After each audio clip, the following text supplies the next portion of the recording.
Hola, bienvenidos de nuevo a nuestra serie de fundamentos. En esta serie de videos, como le dije anteriormente, estamos estudiando acerca de Dios nuestro Padre. Entonces, esta es la segunda lección en este capítulo.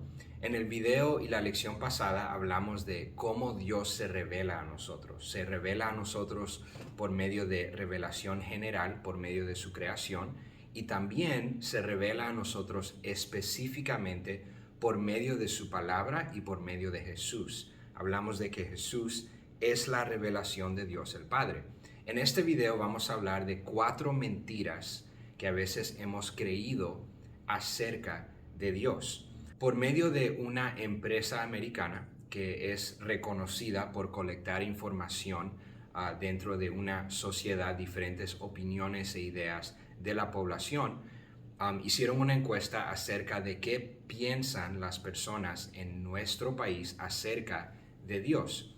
Y encontraron estas encuestas algo bien interesante, que el problema no es si personas creen en Dios o no. La mayoría de las personas, enseñaron las encuestas, sí creen en Dios. Pero el problema es que la mayoría de esas personas que creen en Dios tenían esta pregunta: ¿cómo es Dios? Si Dios de veras existe, entonces, ¿cómo es Él? ¿Qué tipo de Dios es Dios? Veamos la respuesta a esa pregunta popular. Vamos a ir a Lucas, el capítulo 15.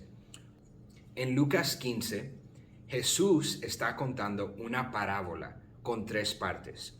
Y en esta parábola, Jesús nos revela el carácter de nuestro Padre Celestial, de Dios. Entonces vamos a ver la tercera parte de esta parábola en el versículo 11.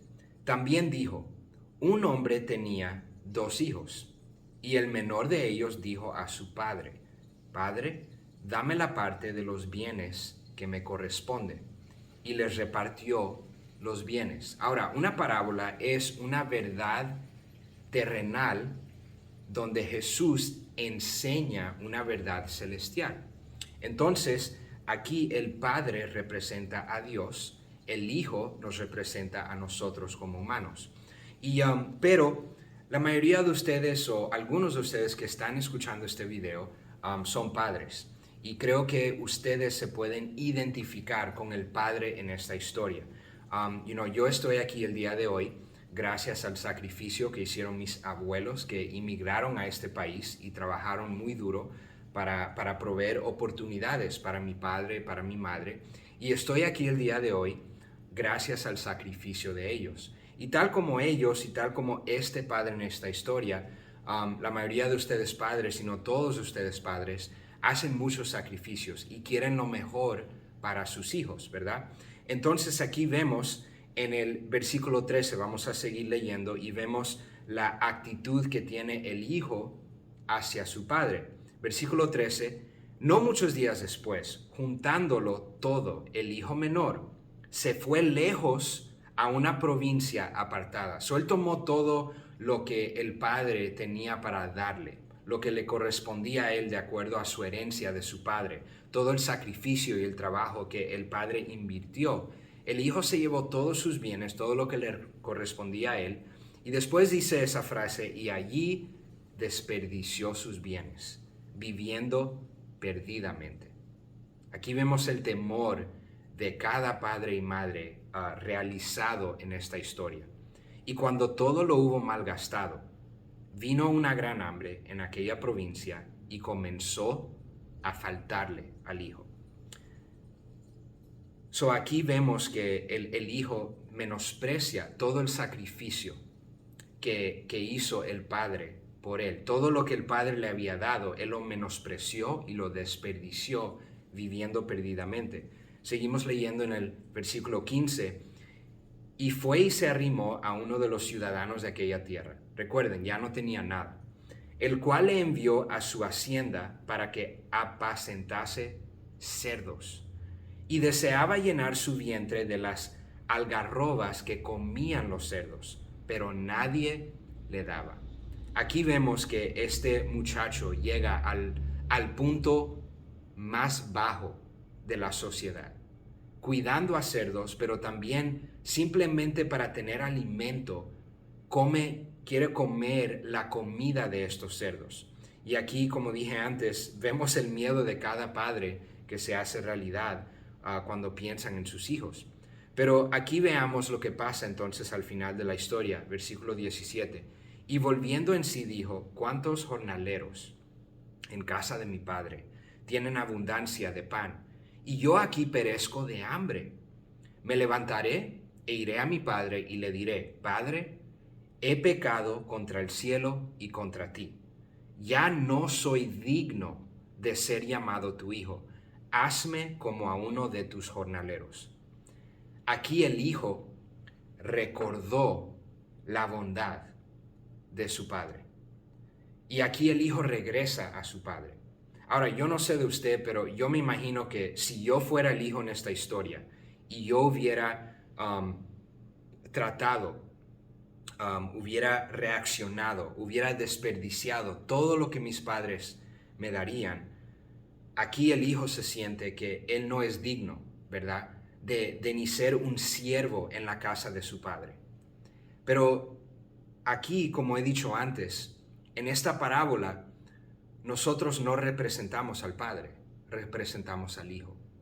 Y tal como este hijo desperdició, malgastó y menospreció el sacrificio de su padre, así muchas veces somos nosotros con Dios nuestro Padre Celestial. Menospreciamos el sacrificio, el gran amor que Dios hizo por nosotros, en dar a su Hijo unigénito, su único Hijo, Él dio para que diera su vida por nosotros. ¿Cuántos días, cuántas veces, cuántos meses y años hemos vivido nuestra vida y hemos menospreciado todo lo que Dios nos quiere dar por medio de Jesús? Nos levantamos y vamos al trabajo, vivimos nuestras vidas diarias y no pasamos tiempo con el Padre, ni siquiera le damos atención al Padre, no les damos las gracias a nuestro Padre por todo lo que Él ha hecho por nosotros, por darnos otro día de vida, por darnos a su Hijo y darnos una vida grandiosa, y no tomamos ventaja de toda la bondad y toda la vida que Dios tiene para nosotros. Yo sé que por 21 años en mi vida yo menosprecié el sacrificio que Dios hizo por mí. Pero aquí cuando regresa el Hijo, ¿ok? El Padre representa a Dios. So vamos a ver cómo el Padre reacciona cuando el Hijo regresa a Él. En el versículo 20, y levantándose vino a su Padre. Y recuerden, el Hijo no se sentía que era digno de que su padre lo aceptara en su hogar. Y cuando aún estaba lejos, lo vio su padre y lo regañó. No. Y le tiró una chancleta. No. Le gritó. No. Y fue movido a misericordia. Y corrió y se echó sobre su cuello y le besó. Aquí vemos la primera característica que quisiera compartir con ustedes acerca de Dios. Nuestro Dios es un Dios misericordioso. Es un Dios lleno de misericordia. ¿Qué es misericordia? Misericordia es cuando Dios no nos da, no nos otorga el castigo que merecemos. Aquí el Hijo merecía ser castigado por ser necio, por menospreciar todo lo que su padre le había dado. Sí, él merecía las consecuencias que él estaba viviendo. Esas consecuencias, al quedarse con nada, fueron las consecuencias de sus decisiones, que él sí merecía. Pero ¿le otorga eso el Padre? No. El Padre no le da el castigo que él merece. Y de la misma manera, Dios a nosotros, cuando ponemos nuestra fe en Jesús, no nos otorga el castigo que merecemos, que es la muerte y separación eterna de nuestro Padre Celestial por nuestro pecado. Dios es un Dios misericordioso que no nos otorga el pecado que sí merecemos. Pero ahí no termina la historia. Vamos a continuar viendo las características de Dios en el versículo 21. Y el hijo le dijo, Padre, he pecado contra el cielo, contra ti, y ya no soy digno de ser llamado tu hijo. Pero el padre dijo a sus siervos, sacad el mejor vestido y vestidle, y poned un anillo en su mano y calzado en sus pies, y traed el becerro gordo y matadlo, y vamos a hacer tacos, ¿verdad? Comamos y hagamos fiesta, porque mi hijo muerto era y ha revivido. Se había perdido y es hallado. Y comenzaron a regañarlo, no, a regocijarse. Además de Dios ser un Dios misericordioso, Dios es un Dios lleno de gracia. ¿Qué es gracia? Gracia es cuando Dios nos da lo que no merecemos. Cuando recibimos de Dios lo inmerecido. No merecemos que Dios diera a su Hijo por nosotros en la cruz. Pero además de su misericordia, además de no otorgarnos y darnos el castigo que merecemos, Dios toma nuestro castigo, impone nuestro castigo sobre Jesús, y después todo lo que es Jesús, toda la justicia de Jesús, la perfección de Jesús, la santidad de Jesús, todo lo que le corresponde a Jesús, el Hijo de Dios, Dios toma eso y nos los da a nosotros como sus hijos, cuando nos adopta a su familia por medio de nuestra fe en Jesús. Esa es la doctrina de la imputación, cuando Jesús toma nuestro castigo, nuestro pecado sobre él, y Dios impone todo lo que le corresponde a Jesús sobre nosotros. Dios es un Dios lleno de misericordia y lleno de gracia. Esta es la verdad acerca de Dios. Esta es la forma en la que, de la que Dios nos ama a usted y a mí. Así tan grande es el amor de Dios. La figura en la parábola es la de un padre que corre a abrazar a su hijo. Es una imagen tan diferente a la imagen que a veces nosotros tenemos preconcebidas en nuestra mente acerca de Dios. Entonces revisemos algunas de las ideas que todos tenemos acerca de Dios que vive en los cielos, y veamos lo que dice la Biblia acerca de veras cómo es Dios, cuáles son las características de nuestro Padre Celestial. Número 1, una mentira que a veces creemos en nuestra mente, ya sea que Satanás ponga eso en nuestra mente o que otra persona o nosotros mismos en nuestra mente. La primera mentira o la idea popular de Dios es que Dios es un ser distante. Pero la verdad es que Dios es un Dios que está muy cerca. En Salmo 139, versículo 7, dice, ¿a dónde me iré de tu espíritu? Dice David. ¿Y a dónde huiré de tu presencia? Si subiere a los cielos, allí estás tú. Y si en el Seol hiciere mi estrado, he aquí, allí tú estás. Si tomare las alas del alba y habitare en el extremo del mar, aún allí me guiará tu mano y me asirá tu diestra. Si dijere ciertamente las tinieblas me encubrirán, aún la noche resplandecerá alrededor de mí. Aún las tinieblas no encubren de ti. Y la noche resplandece como el día, lo mismo te son las tinieblas que la luz. Dios está alrededor de nosotros. Aunque estemos pensando en Él o no, aunque lo estemos buscando o no, Dios está cerca de nosotros. Por eso dice Santiago en el capítulo 4, versículo 8, acercaos a Dios y Él se acercará a vosotros. Pecadores, limpiad las manos, y vosotros los de doble ánimo, purificad vuestros corazones. Me encanta esa promesa de Dios. Acércate a Él y Él se acercará a ti. Mentira número 2, o la idea popular, la segunda idea popular que a veces tenemos acerca de Dios, es que Dios mira mis acciones desde lejos. Desde allá arriba de los cielos. Dios está lejos de nosotros y está observando nuestras acciones desde lejos, pero la realidad y la verdad es que Dios está íntimamente involucrado en cada detalle de nuestras vidas. Mateo capítulo 6, versículo 25 al 30. Jesús dice, por tanto os digo, este es el sermón del monte, no os afanéis por vuestra vida, qué habéis de comer o qué habéis de beber, ni por vuestro cuerpo, ni qué habéis de vestir. ¿No es la vida más que el alimento y el cuerpo más que el vestido? Voy a brincar a unos versículos por tiempo. Y si la hierba del campo que hoy es y mañana se echa en el horno, Dios la viste así, ¿no hará mucho más a vosotros, hombres de poca fe? En el Sermón del Monte, Jesús nos enseña que no deberíamos de estar ansiosos y preocupados de cosas pequeñas como qué vamos a comer, qué vamos a vestir.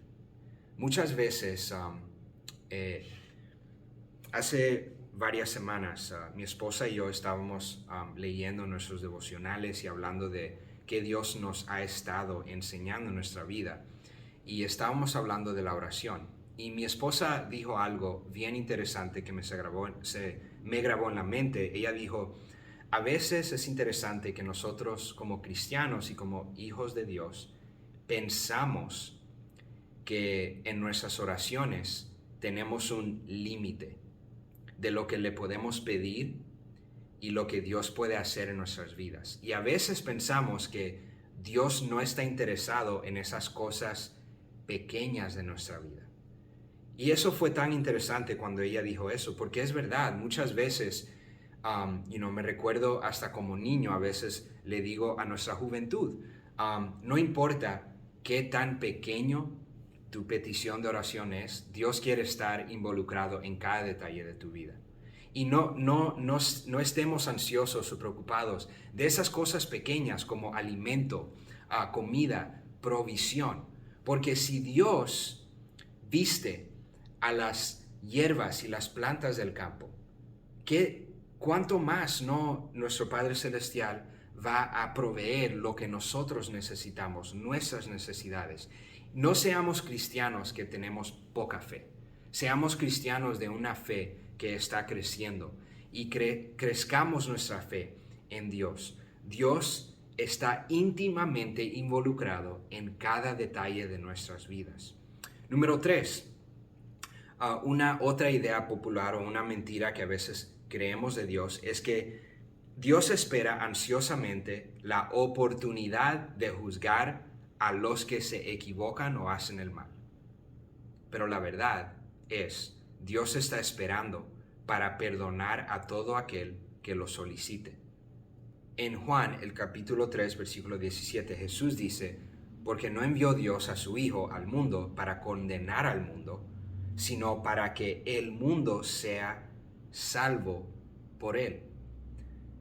Por eso nos dice, Primera de Juan, versículo 1, versículo 9, capítulo 1, versículo 9, si confesamos nuestros pecados, Él es fiel y justo para perdonar nuestros pecados y limpiarnos de toda maldad. A veces tenemos esta idea que Dios es un Dios, es un anciano en el cielo con un bigote blanco que está enojado por todas los errores que cometemos y los pecados que cometemos y tiene su dedo sobre un botón grande rojo que dice destrucción. Y Dios está esperando para que nosotros la reguemos de nuevo, para Él darle ese botón y ahí limpiarnos y destruirnos. Y nos va a caer una bomba y una ira y un fuego del cielo. La verdad es que Dios no te ha juzgado por tu pecado, porque no es que Dios no lo haya notado, pero Él está esperando en misericordia para que nosotros nos arrepintamos de nuestro pecado. Nos está dando oportunidad tras oportunidad tras oportunidad para arrepentirnos y conocer su bondad. Romanos nos dice que la bondad de Dios nos lleva a arrepentimiento. La última idea popular o mentira que a veces creemos de Dios es que Dios no es lo suficientemente poderoso o no le interesa mucho la maldad en el mundo. Pero la verdad es que Dios permite que un mundo malvado siga existiendo solo porque desea que más gente se salve. Hablando de nuevo de la misericordia de Dios. Segunda de Pedro, capítulo 3, versículo 8 y 9 dice, mas, oh amados, no ignoréis esto, que para con el Señor un día es como 1000 años, y 1000 años como un día. El Señor no retarda su promesa, según algunos la tienen por tardanza, sino que es paciente para con nosotros, no queriendo que ninguno perezca, sino que todos procedan al arrepentimiento. Hace varios años, cuando me casé, mi esposa y yo empezamos a leer la Biblia desde el principio en Génesis, y la estamos leyendo cronológicamente. Y acabamos de terminar el Primera y Segunda de Reyes. Y algo que fue tan interesante para nosotros fue ver la misericordia y la paciencia de Dios. Hubieron tantos reyes en Israel, y por siglos los israelitas continuaban adorando dioses falsos y sacrificando a ídolos y ofendiendo a Dios y viviendo y continuando a vivir en maldad y pecado. Pero Dios le mandaba profeta tras profeta, le daba oportunidad tras oportunidad tras oportunidad para que se arrepintieran. Y a veces Dios iba finalmente a castigarlos, y venía un rey que sí quería hacer el bien y sí quería seguir los caminos del rey David y los caminos correctos de acuerdo a Dios y su ley en el Antiguo Testamento. Entonces Dios, Él retardaba el castigo que ellos merecían. Y a veces Dios aguantaba su ira y su enojo porque hallaba a una persona que sí quería hacer el bien. No es que Dios no ha notado toda la maldad que está aconteciendo en nuestro mundo. Es que Dios es un Dios de paciencia, que no quiere que nadie perezca, y está dándonos oportunidad tras oportunidad tras oportunidad, que nos arrepintamos de nuestro pecado para que nadie perezca. Esta es la conclusión de esta lección. En el próximo video terminaremos este primer capítulo de nuestro Padre Celestial. Gracias por su tiempo. Por favor, comparta el video con un amigo, familiar o otro hermano en la iglesia para ayudarlos a ellos a crecer en su fe y conocimiento de Dios nuestro Padre. Nos vemos en un grupo de gracia a continuación. Pase buen día.